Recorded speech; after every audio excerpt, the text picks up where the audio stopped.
রোদে শুকানো হচ্ছে টকটকে লাল মরিচ। রেল লাইনের পাশে বা বিস্তীর্ণ মাঠ জুড়ে শুধু মরিচ আর মরিচ, যাকে পঞ্চগড়ের ভাষায় বলা হয় লাল সোনা। পঞ্চগড়ের মরিচকে লাল সোনা বলা হয়। লাল সোনা এই জন্যই বলা হয় যে মরিচের গুণগত মান, যে কোয়ালিটি খুব সুন্দর আসছে। এবার মরিচের কালার সব দিক দিয়ে পারফেক্ট আসছে। মরিচের ক্ষেত্রে সবুজ পাতার ফাঁকে ফাঁকে ঝুলে আছে টকটকে লাল মরিচ। সেগুলো হাত দিয়ে তুলে এনে বাড়ির উঠোনে, টিনের ঘরের চালে বা মাঠের রোদে শুকিয়ে ঘরে তুলছেন মরিচ চাষিরা। পঞ্চগড়ের শুকনো ঝনঝনে এসব মরিচের সুনাম রয়েছে পুরো দেশ জুড়ে। পঞ্চগড়ের মরিচ যাকে বলা হয় মরিচের, পঞ্চগড় মানে মরিচের রাজ্য।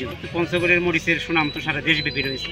গুণগত মান আর টকটকে লাল রঙের কারণে সারা দেশে চাহিদা রয়েছে এ মরিচের। দেশের বিভিন্ন এলাকা থেকে ব্যবসায়ীরা এসে শুকনো মরিচ কিনে নিয়ে যান এখান থেকে। ঢাকা, শ্যামবাজার দিয়ে, চট্টগ্রাম দিয়ে, কুমিল্লা দিয়ে, ভৈরব দিয়ে, নরসিংদী দিয়ে, বিভিন্ন জায়গায় আমাদের মরিচ যায়। প্রতি বিঘা জমিতে 20 থেকে 25,000 টাকা খরচ করে মরিচ উৎপাদন হয় 4 থেকে 5 মণ। বিঘাপতি এবার সর্বোচ্চ মরিচ হয় 4 থেকে 5 মণ। বিঘাপতি খরচ হয় আপনার 20 থেকে 25,000 টাকা। পঞ্চগড়ের জমিতে ফলে বিভিন্ন জাতের লাল মরিচ। আমরা করছি পাবনা মরিচ করছি, জিরা মরিচ করছি, বারগায়া করছি। জিরা আছে, বিন্দু আছে, আকাশী আছে, মল্লিকা আছে, পাবনা আছে, বিভিন্ন কোয়ালিটির মরিচ এখন প্রতিটা হারে পাওয়া যায়, যার দামও ধরন অনুযায়ী পাওয়া যায় প্রতি মণ 5 থেকে 7,000 টাকায়। ছেকাটা 5,000, চিকন কারেন্টটা 7,000, আর জিরাটা ওরকম 7,500। মরিচ 8,000 10,000 টাকা মন থাকার কথা, সেই জায়গায় মরিচ 5,000 4800 4900 এরকম করে মরিচের দাম। মরিচ চাষিদের পাশাপাশি এই মরিচের ক্ষেত থেকেই জীবন চলে অনেক শ্রমিকের। আমাদের সংসারে বসে থাকলে কোথায় পাবো, এরা নিয়ে এখানে এই যে 6 টাকা কেজি মরিচ তুলতেছি, যা দিনে 150-200 টাকা যা হয় আর কি।